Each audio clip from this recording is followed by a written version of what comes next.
The gunsmith's burden. The bitter Montana wind of 1882 cut through the workshop, where a young mechanic named John Moses Browning bent over his workbench, studying the broken action of yet another lever-action rifle.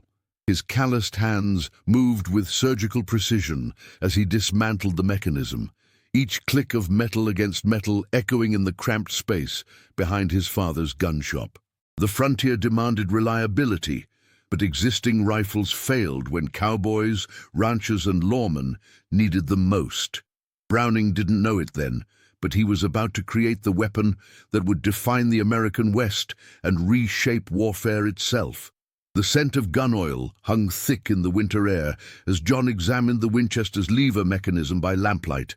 Outside, the Utah mountains loomed against a star-filled sky, their peaks sharp as rifle barrels. At 27, he had already earned a reputation that stretched across the territory, the young gunsmith who could fix anything, who could see solutions where others saw only broken metal and failed dreams. The rifle on his bench told a familiar story. A rancher had brought it in that morning, his face grim beneath a frost-covered beard. The Winchester had jammed at the worst possible moment, leaving him defenseless against cattle thieves who had been plaguing the territory for months. It was the third such failure John had seen that week. "This piece of junk nearly got me killed," the rancher had said, his breath visible in the cold shop. "Was facing down 3 rustlers, and when I tried to lever in the second round, the whole action locked up solid." John had nodded, understanding immediately. He'd heard the same story dozens of times, reliable weapons failing when lives hung in the balance. The Winchester Company dominated the market, but their rifles suffered from complex mechanisms with too many small parts. In the harsh conditions of frontier life, where dust, moisture, and extreme temperatures were daily realities, complexity meant vulnerability. As he worked by lamplight, John's mind wandered to his childhood in this same workshop. His father, Jonathan Browning, had been a skilled gunsmith who followed Brigham Young west, seeking opportunity in the Utah territory. But skill hadn't translated to prosperity. The family had lived in poverty, and customers often paid in flour and livestock rather than cash. When his father died, 13-year-old John had inherited not just the workshop, but the responsibility for his mother and siblings. Those 18-hour workdays had forged more than just technical skill. They had taught John to see mechanical principles with an almost supernatural clarity. He could look at a broken rifle and visualize not just the repair, but improvements that would make it stronger, faster, more reliable. Neighbors began bringing him firearms that other gunsmiths had declared beyond salvation. Word spread across the territory of the young man who could fix anything. But tonight, as he studied the Winchester's inner workings, John wasn't thinking about repairs. He was thinking about revolution. The fundamental flaw in existing designs had become crystal clear. They were too complex, with too many small parts that could jam with dirt, moisture, or temperature changes. The frontier needed simplicity, married to strength. Working by lamplight through the winter nights, John began sketching a new kind of lever action, one that would use fewer parts but generate more power, that could cycle faster but jam less frequently. The breakthrough came as he examined how the locking mechanism functioned. What if, instead of relying on multiple small components, he moved the locking mechanism into the bolt itself? The idea was elegantly simple, yet potentially revolutionary. Fewer moving parts would mean less that could go wrong when a cowboy was wrestling with the rifle in rain, dust, or snow. Outside, the Montana wind howled across the plains, where cattle ranchers faced rustlers, where lawmen pursued outlaws across vast territories, and where settlers defended homesteads against both human threats and wildlife. Military forces were engaged in conflicts from the Plains Indian Wars to the looming Spanish-American War. The weapons of the day, single-shot rifles and unreliable repeaters, left men vulnerable in situations where a second shot could mean the difference between life and death. John lit another lamp and pulled fresh paper toward him.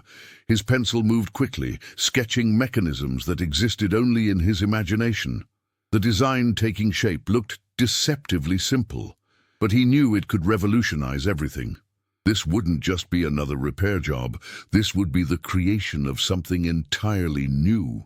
As dawn approached over the Ogden workshop, John Moses Browning had no way of knowing that his sketches would eventually arm the American West, influence 2 world wars, and burden his conscience for the rest of his life. He only knew that the frontier demanded something better than what existed, and he was determined to give it to them. If stories like this make you question what you'd do in someone else's boots, tell us in the comments how you imagine you'd react in this camp, and stay with us for the next chapters. How long can genius remain innocent when its creations change the world?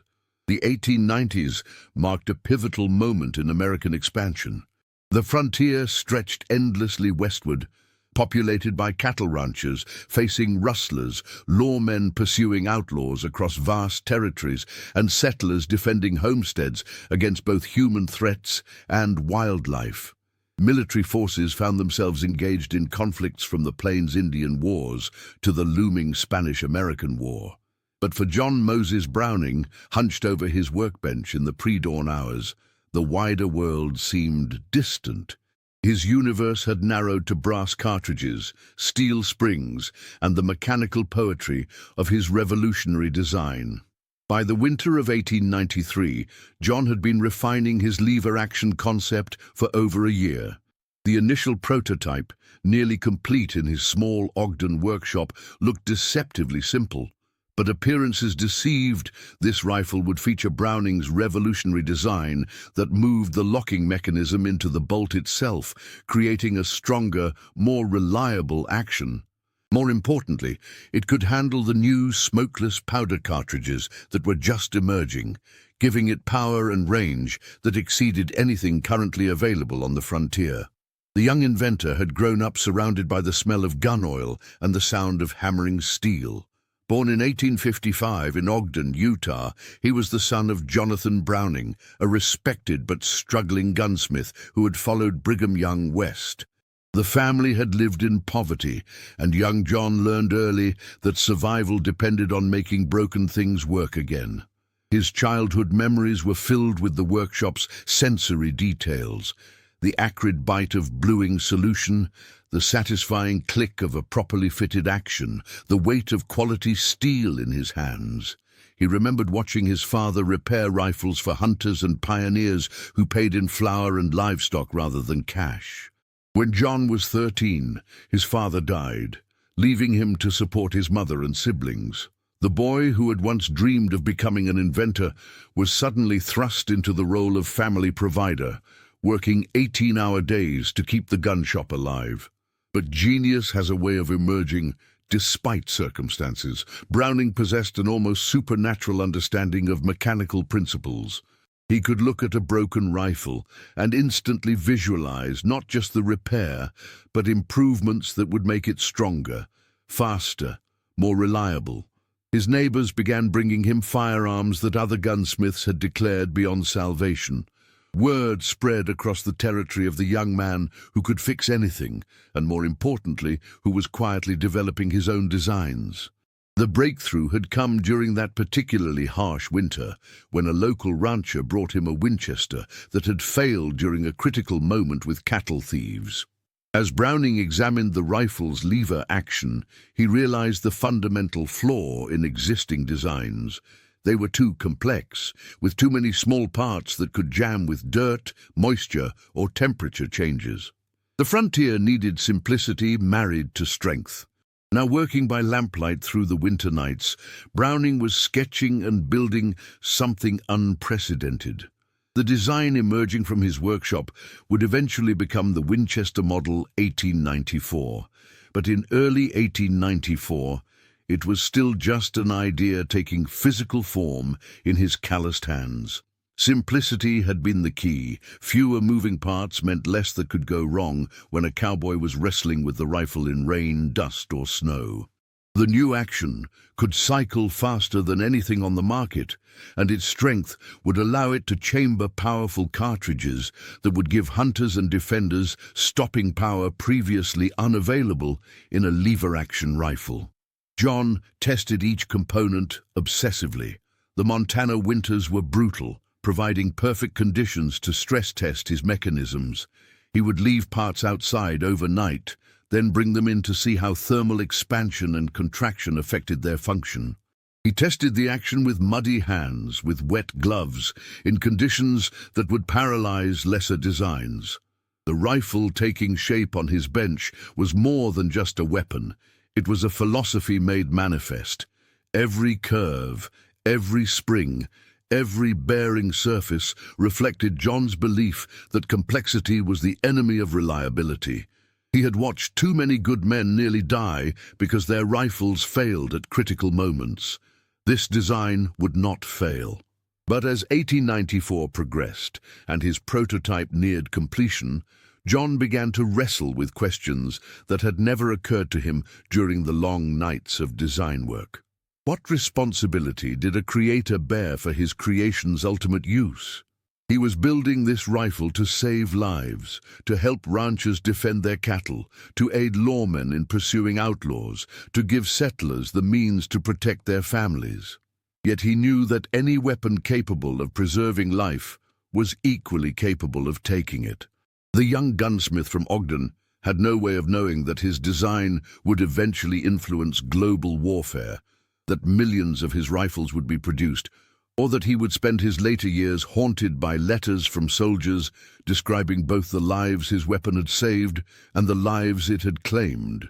For now, in the winter of 1894, John Moses Browning was simply a young man trying to solve a mechanical problem that was costing people their lives. His solution would change everything. By spring of 1894, John's prototype was complete, and word of his innovation had begun to spread beyond the Utah Territory. The lever-action rifle sitting on his workbench represented months of obsessive refinement, but John knew that creating a revolutionary design was only half the battle. The other half would be convincing the established firearms industry that change was necessary. Winchester Repeating Arms Company dominated the American rifle market, and they had invested heavily in their existing product lines. When John first approached them about his design, he encountered the predictable resistance of corporate hierarchy. Factory engineers argued that frontiersmen wanted familiar mechanisms, not experimental designs from an unknown gunsmith.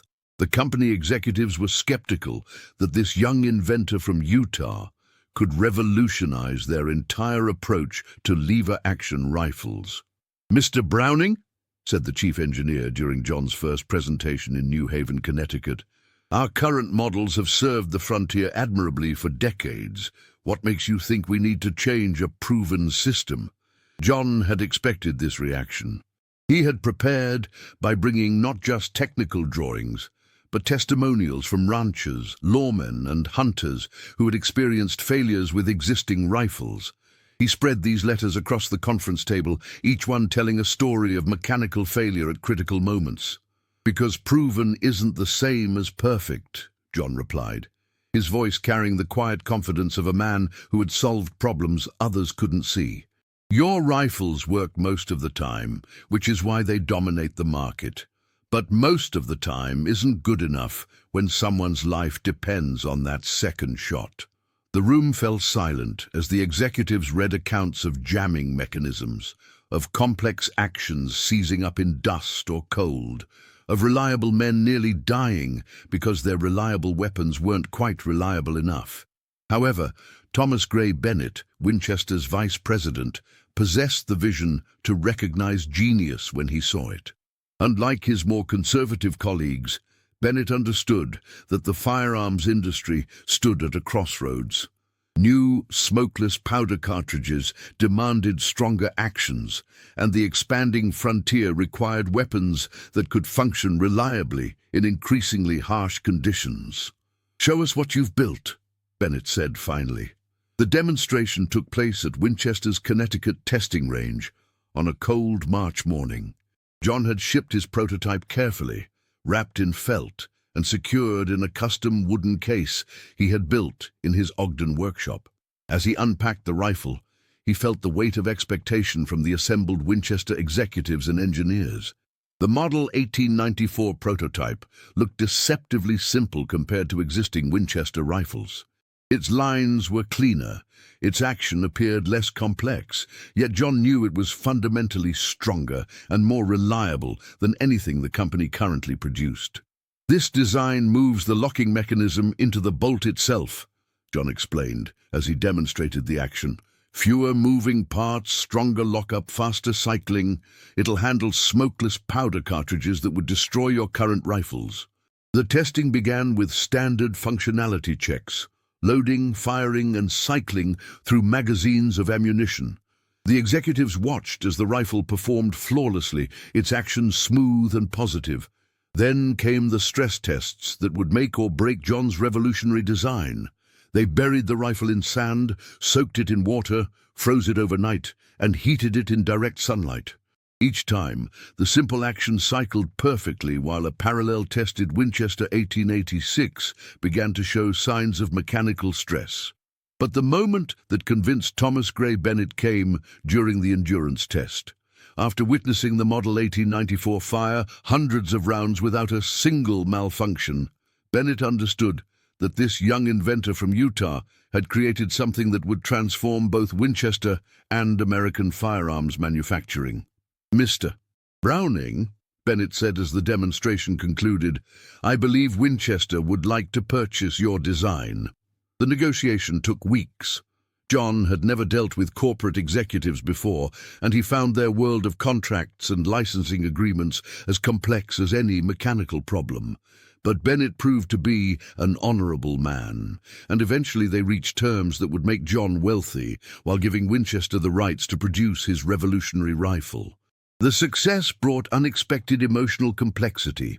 Letters had begun arriving at John's Ogden workshop, some from military procurement officers interested in his designs for potential government contracts, others from civilians who had heard rumors about the new rifle and wanted to know when they could purchase one. Reading these letters late at night in his workshop, John experienced the first stirrings of the moral burden that would haunt his later years. He had created a tool of survival that would inevitably become an instrument of conflict. Every improvement he made to help ranchers defend their cattle would also make the rifle more effective in military applications he had never intended. But in 1894, those concerns seemed distant. The Spanish-American War was still years away, and John's focus remained on the mechanical challenges of perfecting his design for mass production. He had solved the problem he set out to solve, creating a reliable lever-action rifle for the frontier. Everything that followed would flow from that simple, revolutionary decision to move the locking mechanism into the bolt. Do you think you'd cling to what you were taught back home, or to what your own eyes see in a place like this? Comment which side you'd lean toward, and share this episode with someone who loves real human stories from history. What would you remember more? The moment of creation or the weight of consequence? The Winchester Model 1894 proved its worth immediately upon release in late 1894. News of its performance spread quickly through the frontier communities of Montana, Wyoming, and the Dakota Territories. Cowboys discovered they could fire and lever the action while keeping the rifle shouldered, maintaining sight picture for rapid follow-up shots. Lawmen found they could clear the occasional jam in seconds rather than minutes. Most importantly, the rifle's strength allowed it to chamber powerful cartridges like the new .30-30 Winchester, giving hunters and defenders stopping power previously unavailable in a lever-action rifle. John received reports from the field with mixed emotions. A sheriff in Wyoming wrote to thank him for a rifle that had saved his life during a confrontation with bank robbers. A Montana rancher described how the Model 1894's reliability had finally given him the confidence to patrol his property alone. These letters filled John with pride. His design was fulfilling its intended purpose of protecting good people in dangerous situations. But other correspondents carried a different tone. Military procurement officers had taken notice of the Model 1894's capabilities and were requesting information about potential government contracts. Foreign observers were asking about licensing agreements. The rifle that John had designed for frontier ranchers and lawmen was attracting attention from quarters he had never anticipated. In his Ogden workshop, now expanded and employing 3 assistants, John continued refining his designs while wrestling with questions that kept him awake at night. He had solved the mechanical problem of creating a reliable lever-action rifle, but the social and moral implications of that solution were proving far more complex than any engineering challenge. Thomas Gray Bennett visited Ogden in the spring of 1897, 3 years after Winchester had purchased John's design. Production of the Model 1894 had exceeded all expectations, with manufacturing facilities running at capacity to meet demand from both civilian and potential military customers. "John," Bennett said as they walked through the expanded workshop, "your rifle is becoming more than just another Winchester product. Military testing has shown remarkable performance advantages, and we're receiving inquiries from foreign governments as well as our own War Department." John paused at his original workbench, running his fingers across the scarred wood surface where he had first sketched the revolutionary locking mechanism. The Montana wind still cut through the workshop, exactly as it had that winter night in 1882, but everything else had changed. "I designed it for ranchers and sheriffs," John said quietly, "men who needed a reliable rifle to protect what was theirs. And they still need that," Bennett replied. "But the world is changing, John. The Spanish-American War has shown that modern conflicts require modern weapons. Your design principles of simplicity and reliability aren't just valuable on the frontier. They're exactly what military forces need in tropical conditions, in extended campaigns where complex mechanisms fail." The conversation that followed would haunt John for the rest of his life. Bennett described how Model 1894s had been tested in the Philippines, where the humid climate and harsh conditions destroyed more complex rifles. The simple, strong action that John had designed for Montana winters proved equally effective in Filipino jungles. Military units equipped with the Model 1894 found themselves with significant tactical advantages, Bennett explained. The rifle's reliability in harsh conditions, combined with its rapid rate of fire, changed small unit tactics. From the jungles of the Philippines to the ranges of the Southwest, your design proved that American innovation could produce weapons superior to European designs. John listened in silence, understanding that his creation had escaped his control completely. The tool of survival had indeed become an instrument of conflict, exactly as he had feared. Military procurement officers weren't interested in protecting cattle ranchers. They wanted weapons that could project American power across the globe. That evening, alone in his workshop, John opened a letter that had arrived from a young soldier serving in the Philippines. The man described how his Model 1894 had saved his life during an ambush, praising the rifle's reliability and power. But he also wrote about using the same weapon in ways John had never intended, in offensive operations where civilians might be present, in conflicts where the line between defense and aggression blurred beyond recognition. "Mr. E. Browning," the letter concluded, "I don't know if you intended to save my life or give me the means to take others. Maybe there's no difference. But I wanted you to know that your rifle kept me alive long enough to write this letter home." John set the letter aside and stared out at the Montana mountains, their peaks now visible in the first light of dawn. The success had brought him wealth and recognition, but also a profound burden he had never anticipated. The inventor, who had simply wanted to help his neighbors survive the frontier, had created something that would influence warfare for generations. In the workshop where it all began, surrounded by the tools of his trade and the scent of gun oil that had defined his childhood, John Moses Browning began to understand the true weight of creation. Genius, he realized, carried responsibilities that extended far beyond the inventor's original intentions. By 1898, the Spanish-American War had transformed John's perception of his creation from pride to profound moral conflict.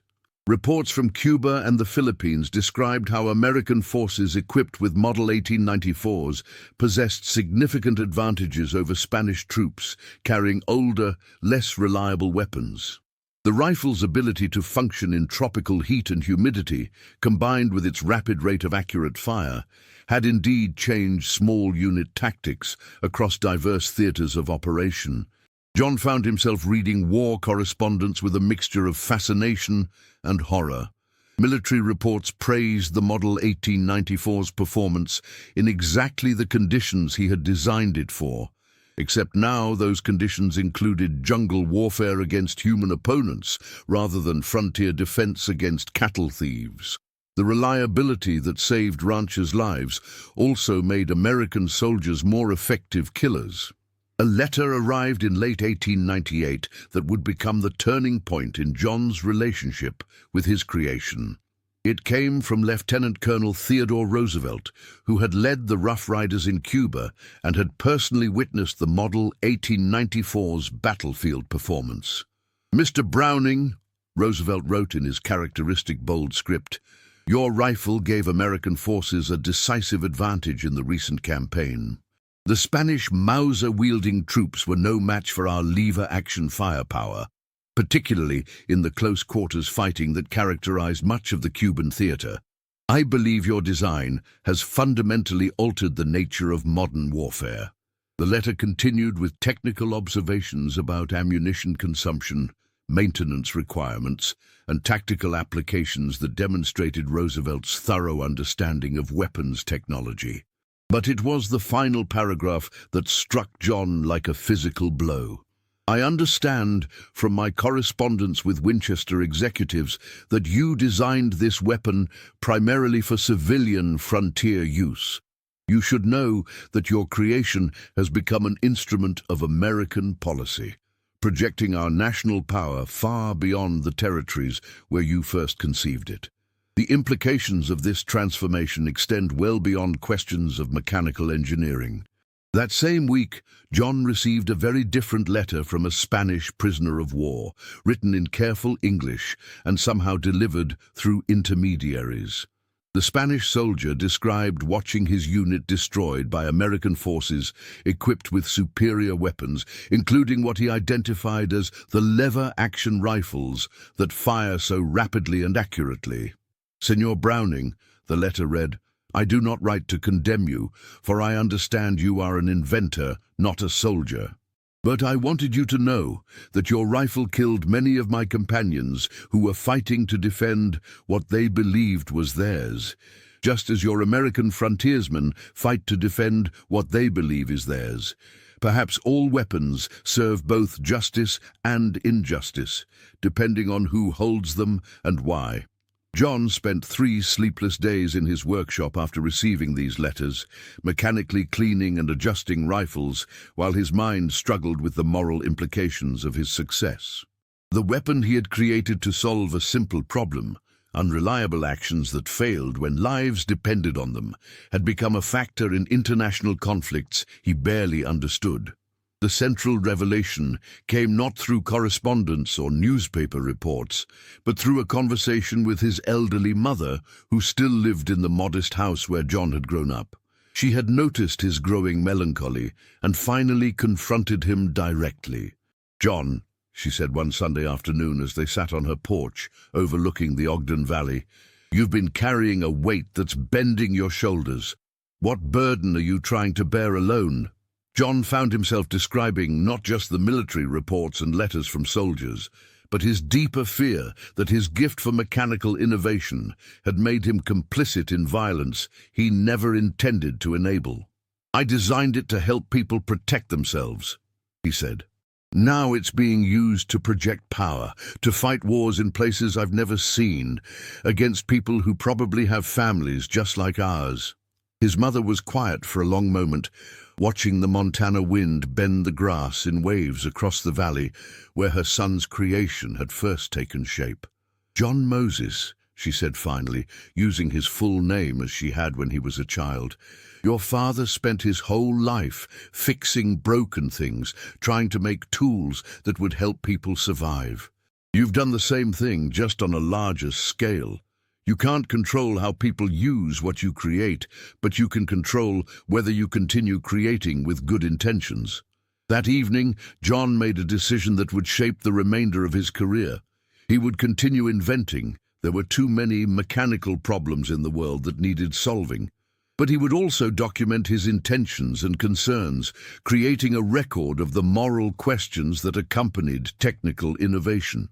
In a journal he began that night, John wrote, "The success brought Browning wealth and recognition, but also a profound burden. He had created a tool of survival that inevitably became an instrument of conflict." Letters from soldiers, lawmen, and civilians described how his rifle had saved their lives, but other reports detailed its effectiveness in taking lives as well. The inventor, who had simply wanted to help his neighbors survive the frontier, had created something that would influence warfare for generations. The Model 1894's impact was becoming clear. By 1900, production had exceeded all expectations, with multiple manufacturing facilities producing rifles for both civilian and military markets. But John's personal relationship with his creation had fundamentally changed. Success had taught him that innovation carried moral weight equal to its technical complexity. In his workshop that night, John began sketching designs for what would become his next revolutionary creation, the automatic pistol and machine gun designs that would define 20th century warfare. But now he worked with the full knowledge of what his genius could unleash upon the world. By 1920, over 2.5 million Model 1894 rifles had been produced, making it one of the most successful firearms in history. The design's influence had extended far beyond its immediate applications. It had established principles of reliability and simplicity that guided weapons development throughout the early 20th century. John himself had continued inventing, creating the machine guns and automatic pistols that would define modern warfare through 2 world wars and beyond. In his 60s now, John often returned to his original workshop in Ogden, running his fingers over the wooden workbench where he had first conceived the Model 1894. The frontier that had demanded his innovation was gone, replaced by cities and industries that his success had helped fund. The bitter Montana wind still cut through the workshop with the same intensity it had that winter night in 1882, but the world beyond had transformed beyond recognition. The Great War had ended 2 years earlier, and John had spent those years reading casualty reports that included references to weapons based on his design principles. American expeditionary forces had carried rifles and machine guns, incorporating innovations he had pioneered in that cramped Ogden workshop decades earlier. The mechanical elegance he had achieved in pursuit of reliability had been refined into industrial-scale efficiency at taking human life. Thomas Gray Bennett, now retired from Winchester, visited one final time in the spring of 1921. The 2 men, both white-haired and carrying the weight of decisions made decades earlier, walked slowly through the workshop that had launched a revolution in weapons design. "John," Bennett said, pausing at the workbench where the Model 1894 had first taken shape, "do you ever wonder what would have happened if you hadn't moved that locking mechanism into the bolt?" John considered the question carefully. It was one he had asked himself countless times during sleepless nights when reports of battlefield casualties made him question whether his pursuit of mechanical perfection had been worth its human cost.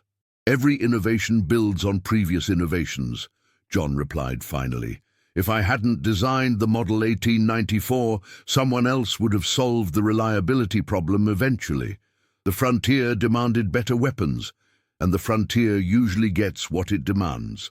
But would they have solved it as elegantly, as completely? John shrugged, a gesture that carried decades of moral complexity. Maybe that's the wrong question, Thomas. Maybe the question is whether elegance in weapons design is something to be proud of or to regret. That afternoon, alone in his workshop, John opened a wooden case he had kept locked since 1894. Inside lay the original Model 1894 prototype, the rifle that had launched Winchester's most successful product line and influenced global weapons development. The metal had acquired a patina of age, but the action still cycled smoothly, still embodied the principles of simplicity and reliability that had made it revolutionary. He levered the action once, listening to the mechanical poetry of metal moving in perfect harmony. The sound was identical to what he had heard that first time, when he was a young man solving what seemed like a simple problem for Montana ranchers and frontier lawmen. A knock at the workshop door interrupted his reverie. A young man stood outside, nervously holding a broken rifle and looking exactly as John himself had looked decades earlier, poor, determined, and carrying the burden of other people's expectations. "Mr. Browning," the young man said, "my name is William Harrison. I've got a design problem I can't solve, and everyone says you're the only person who might understand it." John smiled and stepped aside to let the young inventor enter. The cycle was beginning again. Another mind wrestling with mechanical challenges, another attempt to make broken things work better. The bitter Montana wind still demanded innovation, and there would always be young men willing to answer that demand. As he watched Harrison examine the tools and drawings scattered around the workshop, John realized that his true legacy wasn't the Model 1894 or the millions of rifles that bore his mechanical fingerprints. It was the demonstration that individual creativity could solve problems others thought impossible, that simplicity could triumph over complexity, that one person's vision could transform entire industries. But he also understood the weight that came with such power. Harrison would face the same moral complexities that had haunted John's later years, the recognition that technical innovation carried ethical responsibility, that creators must live with the unintended consequences of their creations. "Mr. Harrison," John said quietly, "before we look at your design, let me tell you something about the price of solving problems others can't solve." Outside, the Montana wind continued its eternal conversation with the valley where American mechanical genius had changed the world. The Winchester Model 1894 remained in production, testament to the enduring genius of its design. But perhaps its greatest legacy lay not in its mechanical perfection, but in what it represented.